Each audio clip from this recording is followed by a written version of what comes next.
May the 8th, the E-Day, 50 years after.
Well, I haven't had a very good day anyway. I haven't. I'm serious. I came in here earlier today. I thought to myself, I'd finished outside and I thought to myself, well, I'll come in here and have a look round, see what's going on. There were some ladies in here putting out some things, some bits and pieces. They didn't seem very happy. They said to me, what do you want? I said, I've come to have a look round, that's all. I've got to come on stage tonight. They said, well, what do you want? I said, well, I'd like a cup of tea. She said, oh, okay. She went away and got a cup of tea. She came back. I said, oh, that's very nice of you. I tried to make conversation. I said, it looks like rain. She said, it's tea. Take it or bloody leave it. Well, we better get on with the show, ladies and gentlemen. I have to read these out because I've got so many acts here tonight for you. The start of our entertainment tonight is two young ladies who between them have over 100 bronze, silver and gold medals for dancing. In fact, last weekend they won another silver. They are dancing for us tonight their army tap routine to In the Mood. Please put your hands together for Emma Wilson and Louis Fernley.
The next act is a group of budding young actors.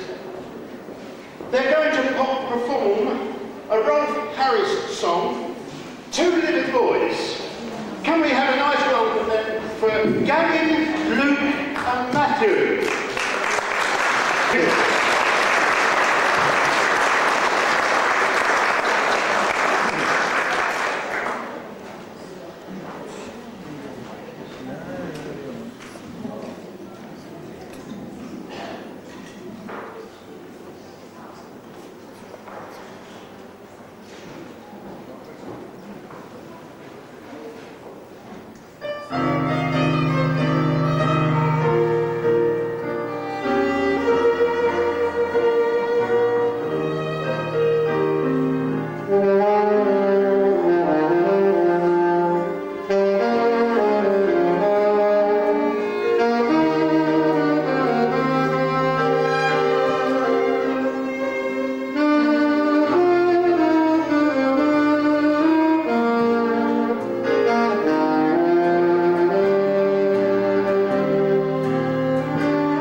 Stait to do a monologue for us. Please would you give him a big welcome. Thank you.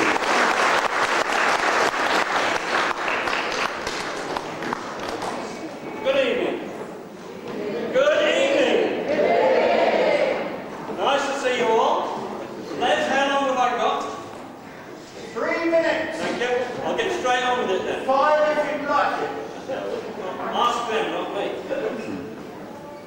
I want to say thanks very much, first of all, to everyone who's contributed to the book. I hope you have enjoyed it. I particularly want to thank Connie Andrews and Kath Smith, who've been among you during the last few months, and wrenched from you the various stories of the war years. Thanks very much, Connie. Thank you, Kath. That's part of an hour, and nobody has shouted, "Wolfie!" Now, don't tell me you don't remember Mr. Wolf that ran the projection. Right? I thought it was the last one left. Can I introduce you, or reintroduce you then, to someone from those years that you will remember, I hope. And he always began, "The day war broke out, my missus said to me, 'What good are you?' I said, 'How do you mean, what good am I?' She said, 'Well, you're too old for the army, you couldn't get into the navy, and they wouldn't have you in the Air Force, so what good are you?' I said, 'Don't keep saying, what good are you? I'll do something.' She said, 'What?' I said, 'I don't know. I'll have to think.' She said, 'I don't see how that's going to help. You've never done it before. So what good are you?' I said, 'There'll be munitions.' She said, 'What? You go on munitions?' I said, 'I didn't say I was going on munitions. I said there'd be some.' 'Well,' she said, 'all the young fellas will be getting called up, and you'll have to go back to work.' Oh, she's got a cruel tongue, my wife. I tried to get a job last month. The Labour Exchange sent me round to the factory, and I saw the foreman, the nicest fella you could wish to meet in a day's march. He said, 'Have you had your dinner?' And I said, 'Well, as a matter of fact, no.' He said, 'We have.' 'Have you brought your cards?' I said, 'Yes, but there's a couple missing, the 3 of spades and the ace of diamonds.' And he lost interest. So I joined the Home Guard.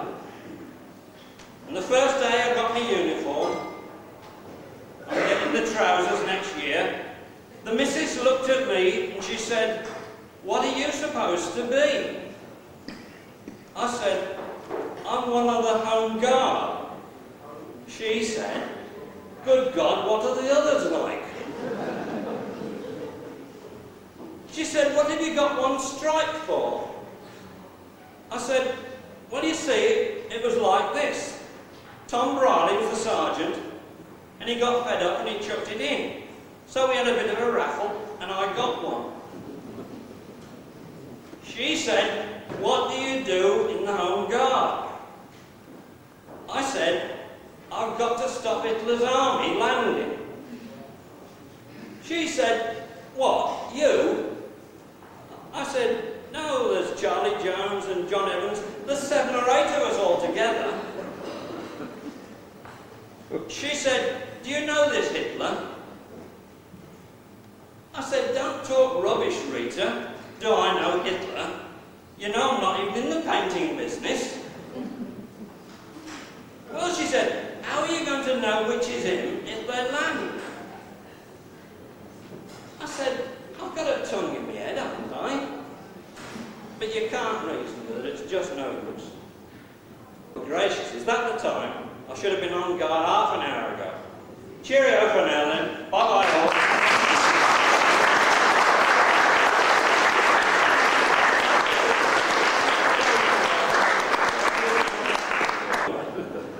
My brother Peter and I were evacuated first week of the war, not from Silverend because we didn't live here then, we came in 1941. We were evacuated to Gainsborough from Leeds. But this particular monologue is concerned with someone that you know quite well, who used to have a horse's head handle walking stick, and it was young Albert Ramsbottom. Albert was evacuated, and this is Stanley Holloway's monologue from 1940.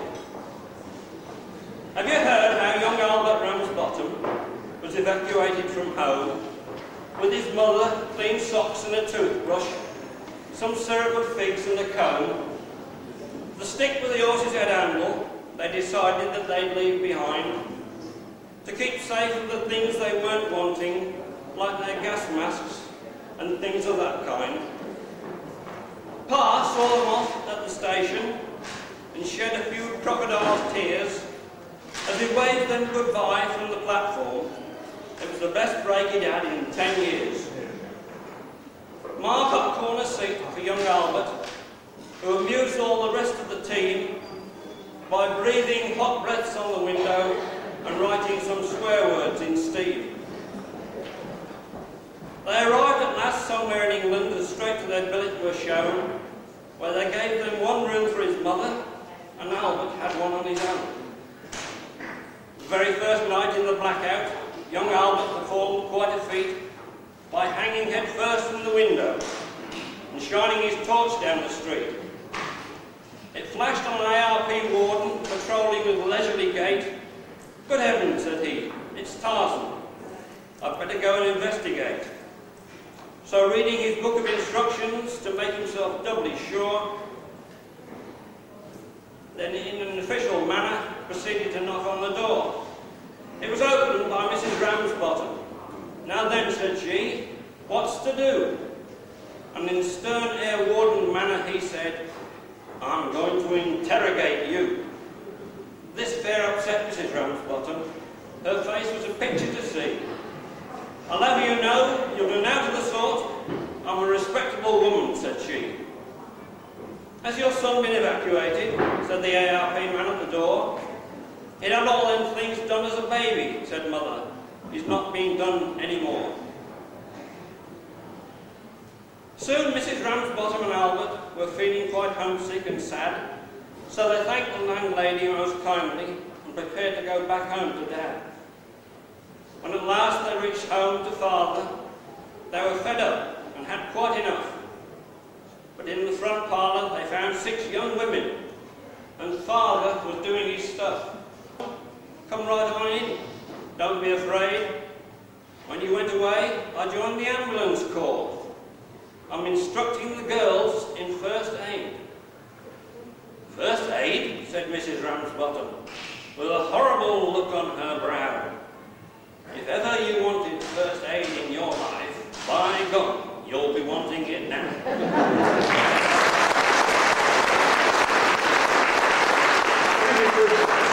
Thank you very much. Very much.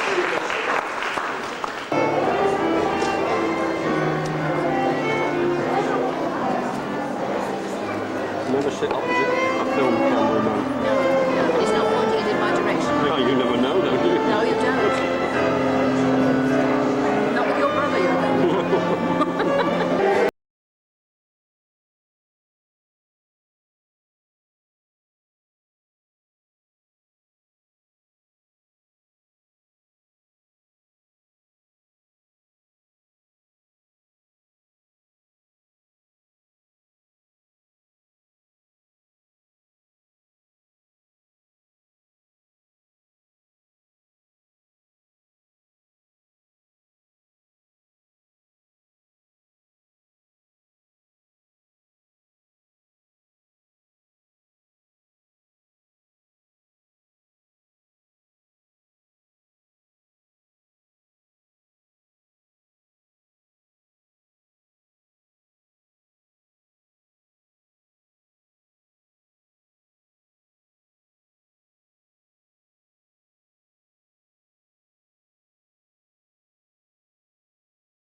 going next? Just like you always do, till the blue skies fall and our eyes far away. And won't you bring that home to the folks that I know, till they home me home. They'll be happy and don't know where, don't know when, but I know we'll meet again some sunny day.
They'll be happy to know that as you saw me go, I was singing this song.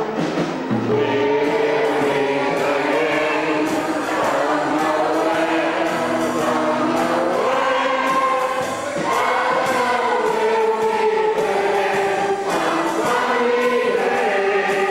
St Matt and on our way back to Duxford, we'll overfly you. And that's what they did. So there they were, 2 planes, right? Spitfire and the Hurricane, for us, by appointment. Yes, So that was a magic thing. yes. They're very good, actually, the Battle of It was Trenton wonderful. flight. That was Commander Day, Oh, yes, that's right. right? Yes, it was in the Normally guys tornadoes. Yes, something like yes. that, you know. Yes. Oh, The artifacts quite seriously. yeah.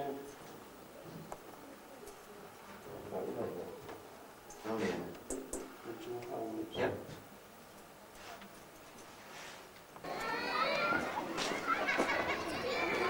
I can see there are a few legends cut in here. Oh. Is it Judgment?